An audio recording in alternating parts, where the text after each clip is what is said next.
உங்களையெல்லாம் சந்தித்ததுக்கு, உங்களையெல்லாம் பார்த்ததுக்கு ரொம்ப மகிழ்ச்சியாக இருக்குது. அது ஐயா எஸ்பி முத்துராமன் ஐயா மேடையிலேயும் பார்த்தது. ஒரு மிகப்பெரிய சிறப்புலி ஆற்றிய என்னுடைய சகோதரி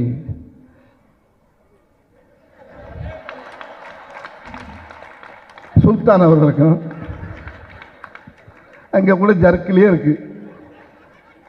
ஏதாவது பேசி மிகப்பெரிய அவங்களுடைய பேச்செல்லாம் நான் ரொம்ப ரசிப்பேன் நான். ஏன்னா நம்ம கட்சியில் பேசுறதுக்கா முடியும், எப்படி ஒவ்வொரு வரலாறையும் புட்டு புட்டு வைக்கக்கூடிய ஆள்.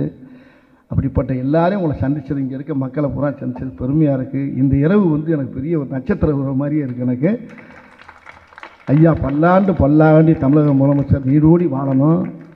அவருடைய பிள்ளை இருக்க பாருங்கள், மாமன்னன் சொன்னாங்களே,